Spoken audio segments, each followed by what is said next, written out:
알록달록 블록을 쌓아 올려 성도 짓고 빌딩도 올리는 레고.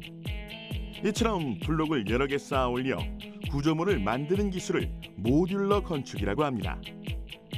모듈러 주택은 공장에서 기둥, 보, 바닥, 창호, 내부 마감재까지 모듈 내부에 장착시킨 후 현장으로 옮긴 후 단순 조립만 하는 건축 공법인데요. 일반 철근 콘크리트 공법에 비해 공사 기간이 절반으로 짧아진다는 점과 건설 폐기물, 노동 인력, 소음, 분진 등을 줄여 도심의 공사에서 용이하다는 장점이 있고요. 또한 약 70%의 자재를 재활용할 수 있어 친환경 건축 시스템으로 주목받고 있습니다. 모듈러 공법은 2014년 남극의 장보고 과학기지 건설에도 적용되었습니다. 국내에서 제작을 마친 각각의 독립된 공간을 단 4일 동안 혹한의 날씨 속에서 뚝딱 완성하게 되는데요. 더욱이 폐기물이 발생하지 않아 남극의 안성맞춤 공법으로 활약되었다고 하는군요. 모듈러 건축은 3가지 방식으로 나뉩니다. 라멘식은 독일어로 뼈대 구조를 뜻하며 세로의 기둥과 가로의 보가 하중을 받도록 쌓아 올리는 방법이고요. 벽식은 기둥과 보 대신 벽면체가 하중을 받게 됩니다. 그리고 인필식은 라멘식처럼 기둥과 보로 구성된 기본 구조에 박스 모듈을 하나씩 끼워 넣는 공법인데요. 소음을 차단하는 데는 벽식이, 방음은 떨어지지만 공사 일정을 단축하는 데는 라멘식이 효과적이라고 하는군요. 그렇다면 겨울철 단열에는 문제가 없을까요? 모듈러 주택은 각 기둥의 외벽이 일체형으로 구성돼 있어 기존의 L자 형태로 이어붙이면서 발생하는 틈새를 차단하고 있고요. 건물 전체의 외벽을 단열재로 감싸 에너지 효율을 높이고 있다고 합니다. 공사 기간은 짧아지고 안전과 성능에도 큰 차이가 없으면서 건축비는 저렴해진 모듈러 주택. 치솟는 집값과 전세난 속에서 실용적이고 개성 있는 내 집 마련의 돌파구가 되었으면 좋겠네요. 예, 인건비가 굉장히 비싸지기 때문에 그 인건비를 저감할 수 있는 방법은 이 공장 산업이라든가 제조 산업 기반 하에 이러한 모듈러 공법과 같은 산업이 육성돼야 될 필요가 있다는 것이죠. 유레카!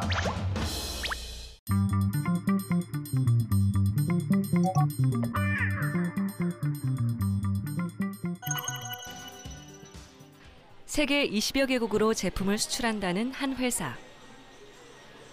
각종 공책과 카드, 캘린더 등 다양한 문구용품을 제작하고 있습니다.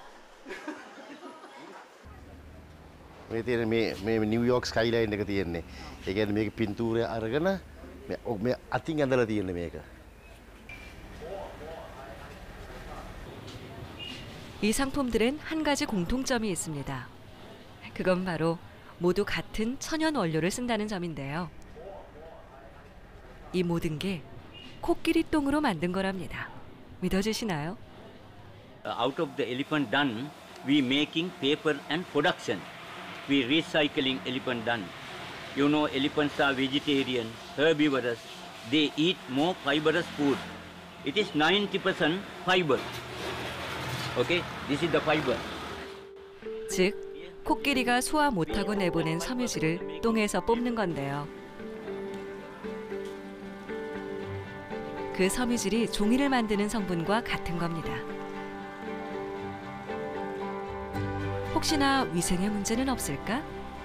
걱정하지 마세요.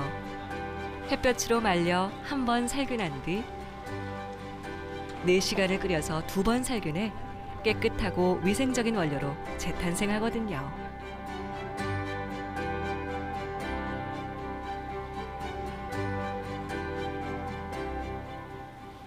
After wash and cleaning, get the super fiber.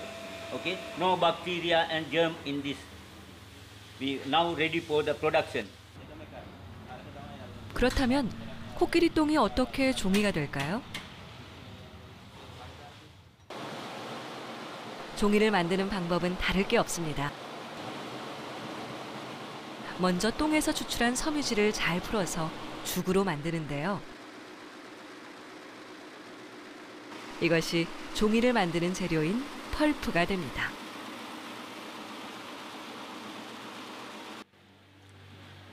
종이죽이 완성되면 원하는 색을 입히고요.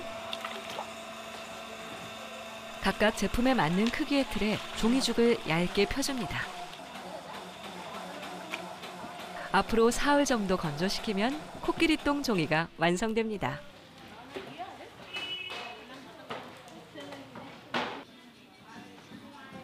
이 모든 색색까지 종이가 바로 코끼리똥에서 나온 겁니다.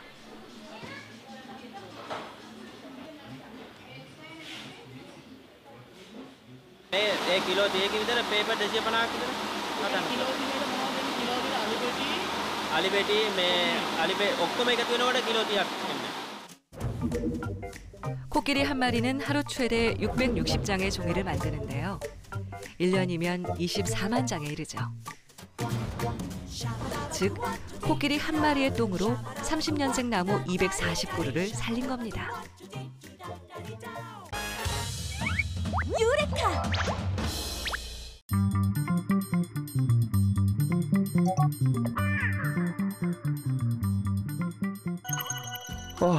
저 살쪘죠? 배 나온 거 봐 이거. 그래, 결심했어. 이제 운동할 거예요. 으이그 톡톡씨 등산한 지 10분도 안 됐어요. 이게 힘든 게 아니라 이게 숨도 잘 안 쉬어지는 것 같고 막 눈이 튀어나올 것 같고요. 귀도 먹먹한 것 같아요. 혹시 고산병? 동네 뒷산에서 고산병이요? 그건 기압의 차이 때문이라고요. 기압의 차이요? 기압이 어디 있는데요? 으이그 기압은 눈에 보이지 않아요. 하지만 기압을 확인할 수 있는 방법은 있지요. 기압아 어디 있니?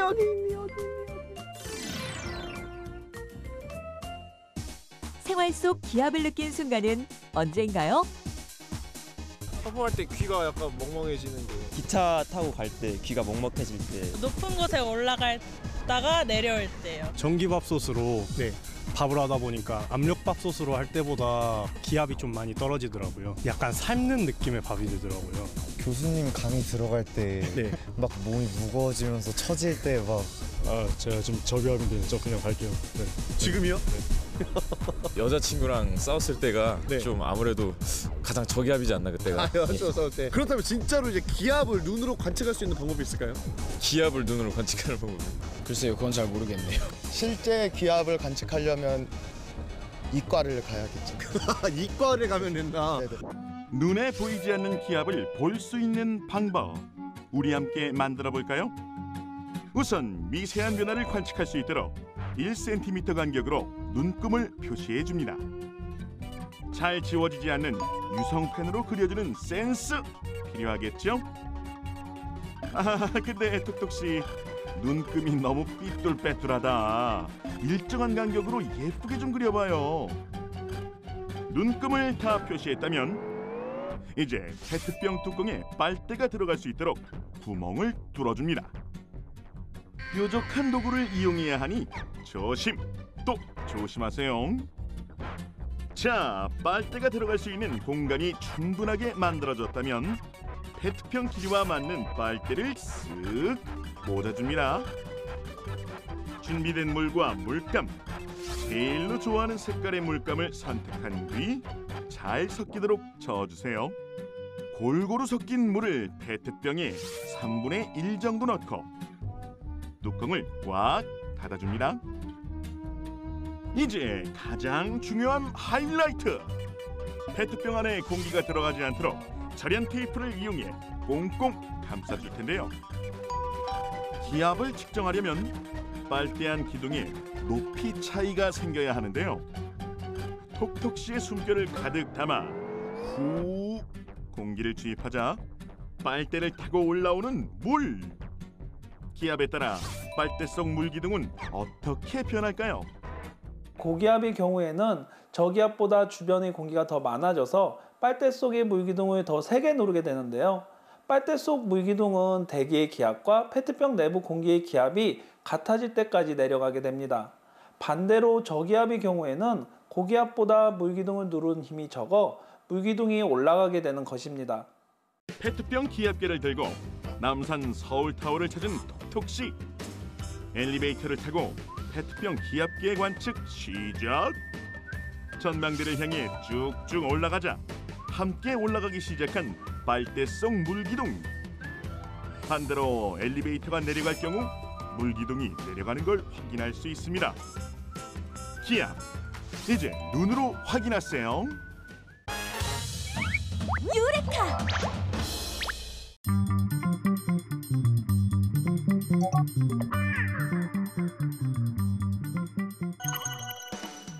세상에는 다양한 피부색을 가진 사람들이 있습니다.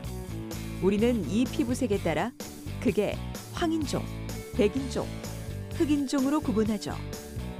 피부색이 서로 다른 것은 피부 세포에 포함된 멜라닌이라는 색소의 유무와 함유량 차이 때문인데요.